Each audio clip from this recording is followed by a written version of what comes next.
नमस्कार दोस्तों, हमारे YouTube channel Sanwal classes for Uttarakhand में आप सभी का हार्दिक स्वागत है। दोस्तों, ये चल रही है हमारी उत्तराखंड की परीक्षा वाणी सीरीज और जिसमें हम उत्तराखंड के परीक्षा वाणी के जितने भी अध्याय हैं उनके बारे में चर्चा कर रहे हैं और उनसे संबंधित जितने भी फैक्ट हैं और जितने फैक्ट बन सकते हैं तो सभी को यहाँ पर नोट किया गया है और उन पर हम चर्चा करेंगे कि आपके जो परीक्षा वाणी है, क्योंकि उत्तराखंड में अगर परीक्षा वाणी की बात करें तो काफ़ी महत्वपूर्ण बुक है और इससे काफ़ी प्रश्न भी पूछे जाते हैं। तो इसलिए इसका जो प्रत्येक अध्याय है उसको अच्छे से अध्ययन करना बहुत ज़रूरी है।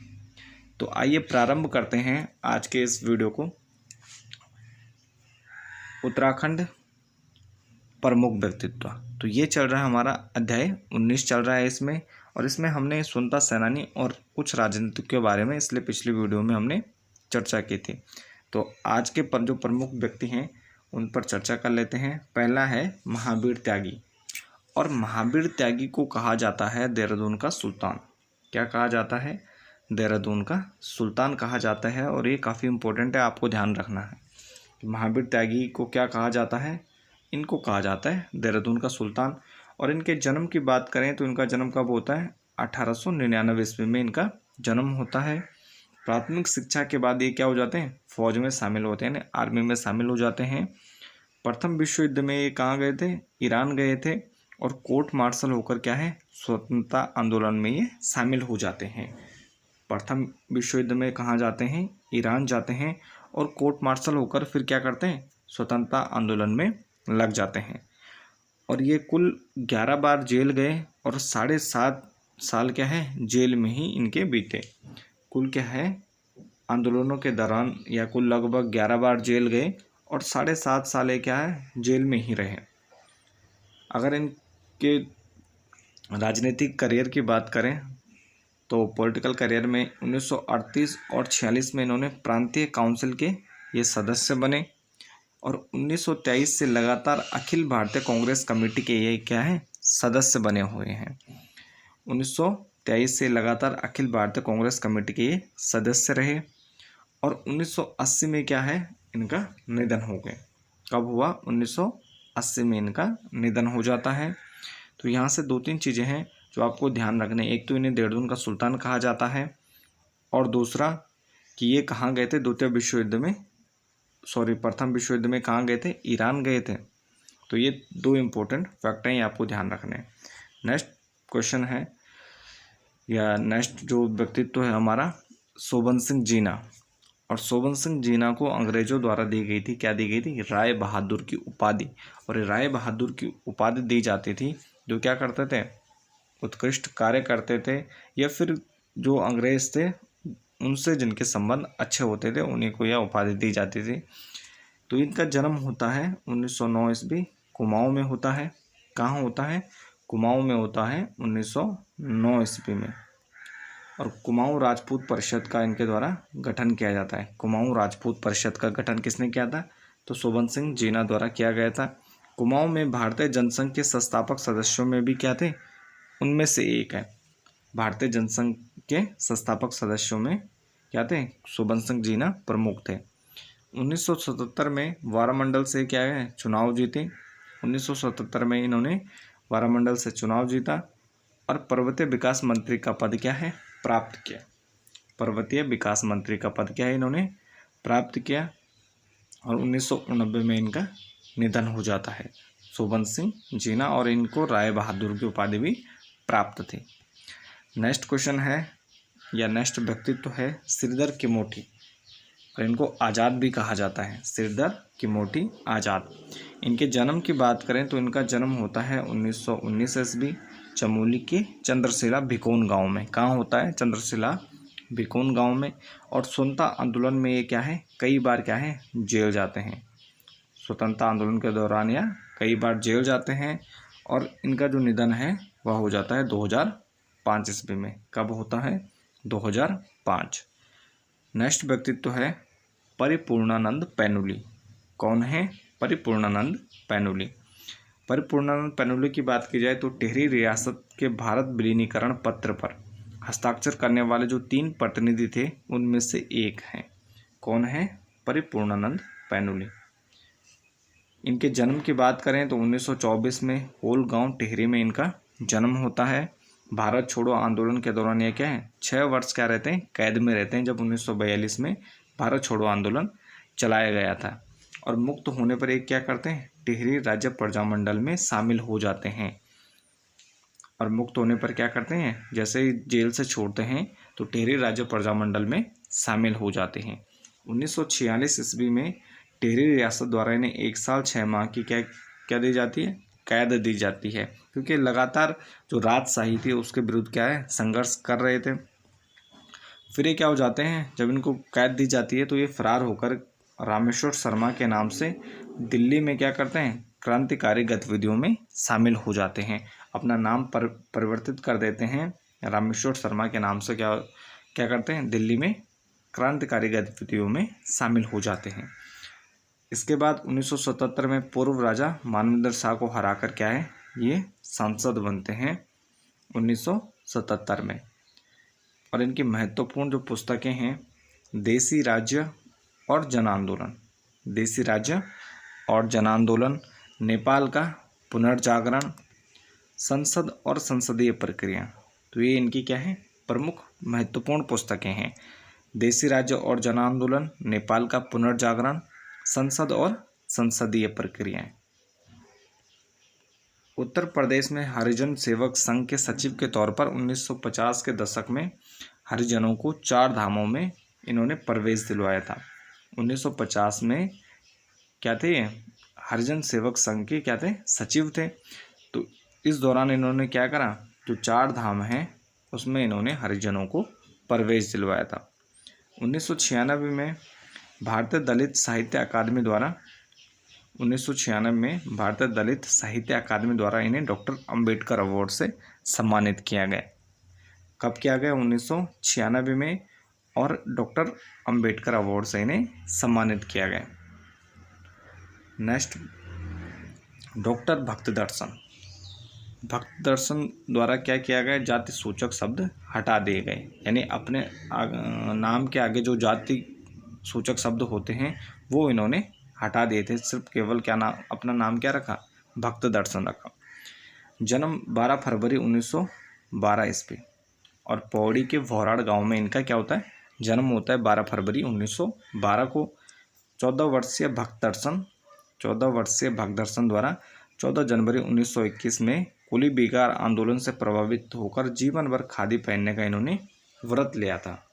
तो जो 14 वर्षीय भक्त दर्शन रहते हैं, जब क्या होता है कुली बेगार आंदोलन चलता है बागेश्वर में सरयू के तट पर उत्तरायणी मेले में 14 जनवरी 1921 में, तो ये आंदोलन से काफ़ी प्रभावित होते हैं और जीवन भर क्या कहते हैं कि खादी को पहनने का व्रत ले लेते हैं कि अब तो मैं क्या करूँगा हमेशा क्या है खादी के वस्त्र पहनूंगा।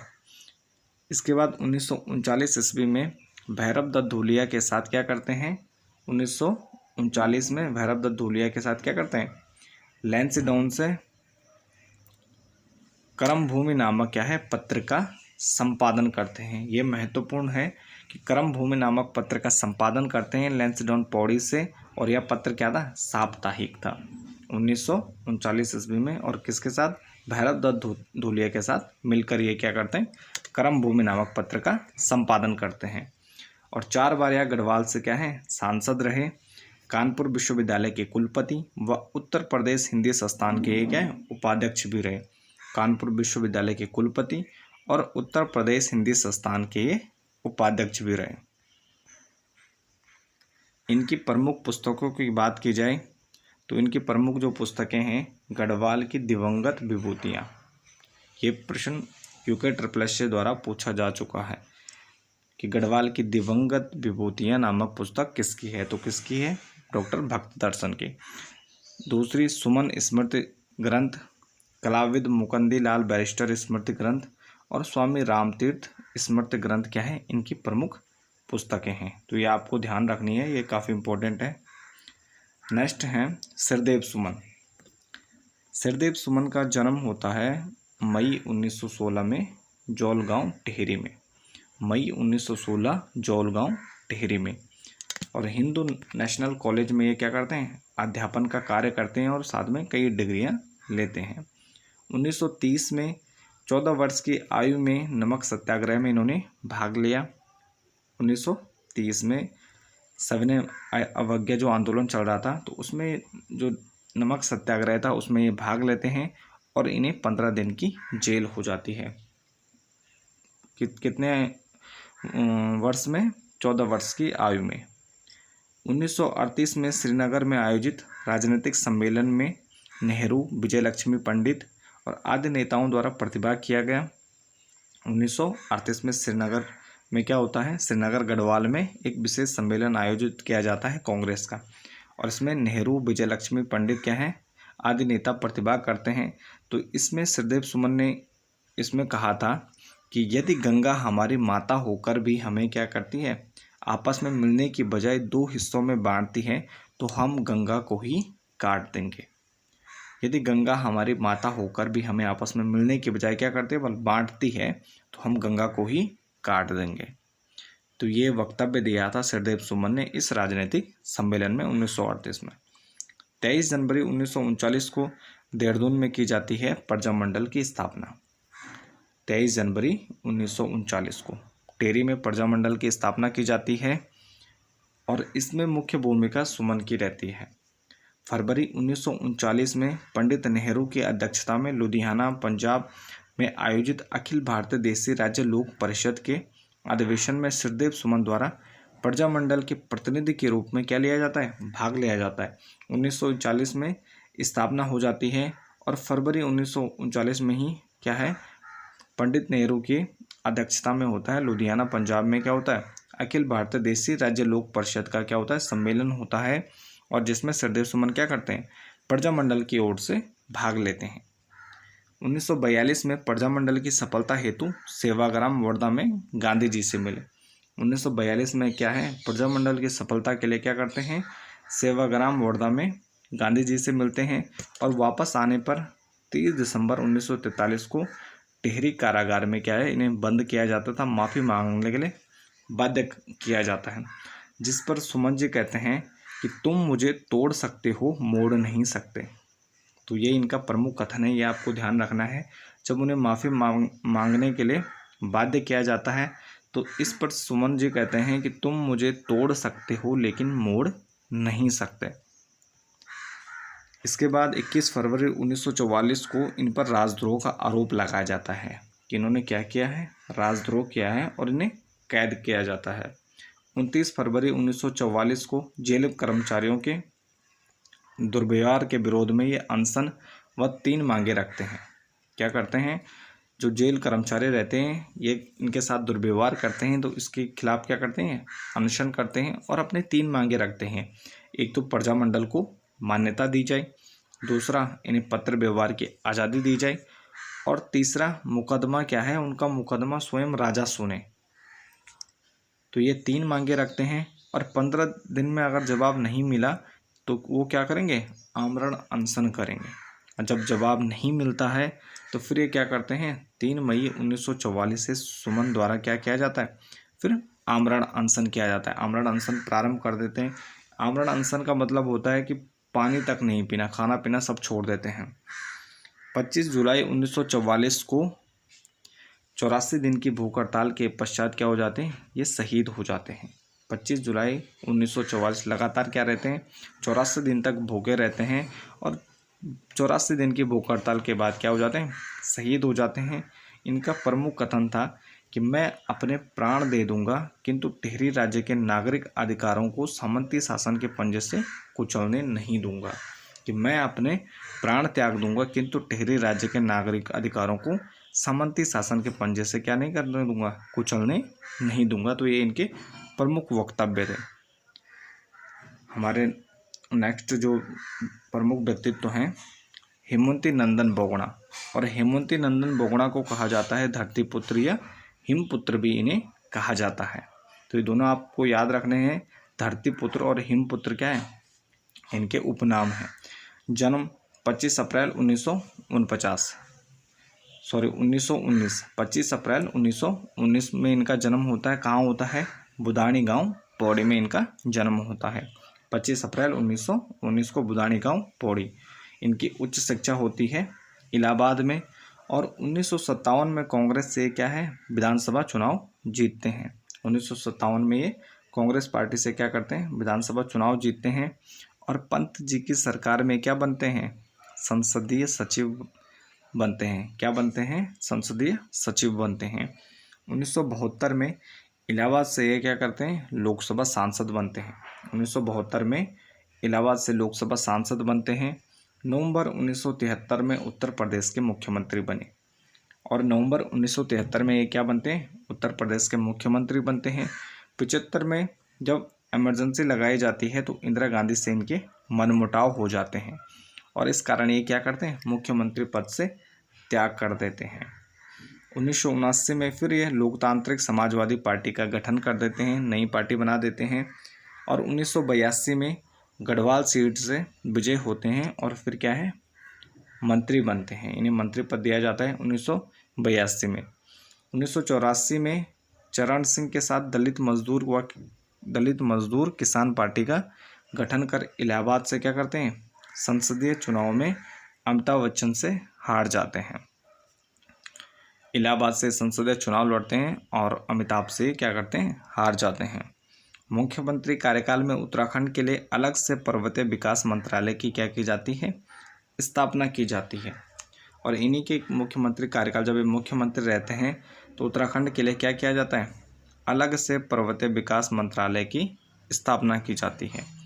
इनकी प्रमुख पुस्तक है इंडियनाइज हम। क्या है, इंडियनाइज हम। और इनका 17 मार्च 1990 में क्या हो जाता है, इनका निधन हो जाता है। 17 मार्च 1990 में क्या हो जाता है, इनका निधन हो जाता है। तो ये थे हमारे कुछ प्रमुख व्यक्तित्व। तो इस वीडियो लेक्चर को यहीं पर समाप्त करते हैं। बने रहिए चैनल के साथ, मिलते हैं नेक्स्ट वीडियो में नेक्स्ट टॉपिक के साथ। धन्यवाद।